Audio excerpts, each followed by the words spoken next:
ইনশাআল্লাহ আগামীকাল বাদ জোহর মানিক মিয়া এভিনিউতে বীর যোদ্ধা, জুলাই যোদ্ধা, বাংলার অকুতভয় বীর সৈনিক শহীদ ওসমান বিন হাদি, শরীফ ওসমান বিন হাদির নামাজে জানাজা অনুষ্ঠিত হবে। ইনশাআল্লাহ আমরা সকলেই আমাদের এই কালজয়ী কিংবদন্তি ইতিহাসের অন্যতম শ্রেষ্ঠ সন্তান শরীফ ওসমান বিন হাদির নামাজে জানাজায় অংশগ্রহণ করার চেষ্টা করব এবং তার রেখে যাওয়া সংগ্রামকে সামনের দিকে আমরা এগিয়ে নেব।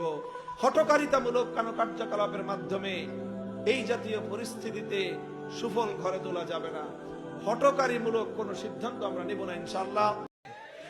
ইনশাআল্লাহ আগামীকাল বাদ জোহর মানিক মিয়া এভিনিউতে বীর যোদ্ধা, জুলাই যোদ্ধা, বাংলার অকুতভয় বীর সৈনিক শহীদ ওসমান বিন হাদি, শরীফ ওসমান বিন হাদির নামাজে জানাজা অনুষ্ঠিত হবে। ইনশাআল্লাহ আমরা সকলেই আমাদের এই কালজয়ী কিংবদন্তি ইতিহাসের অন্যতম শ্রেষ্ঠ সন্তান শরীফ ওসমান বিন হাদির নামাজে জানাজায় অংশগ্রহণ করার চেষ্টা করব এবং তার রেখে যাওয়া সংগ্রামকে সামনের দিকে আমরা এগিয়ে নেব। হঠকারিতামূলক কোনো কার্যকলাপের মাধ্যমে এই জাতীয় পরিস্থিতিতে সুফল ঘরে তোলা যাবে না।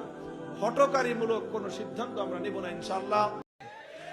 ইনশাআল্লাহ আগামীকাল বাদ জোহর মানিক মিয়া এভিনিউতে বীর যোদ্ধা, জুলাই যোদ্ধা, বাংলার অকুতভয় বীর সৈনিক শহীদ ওসমান বিন হাদি, শরীফ ওসমান বিন হাদির নামাজে জানাজা অনুষ্ঠিত হবে।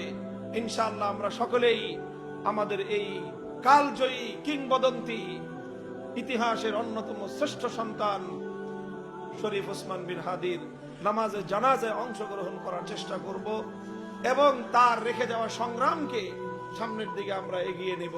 হঠকারিতামূলক কোনো কার্যকলাপের মাধ্যমে এই জাতীয় পরিস্থিতিতে সুফল ঘরে তোলা যাবে না। হঠকারীমূলক কোন সিদ্ধান্ত আমরা নেব না ইনশাআল্লাহ।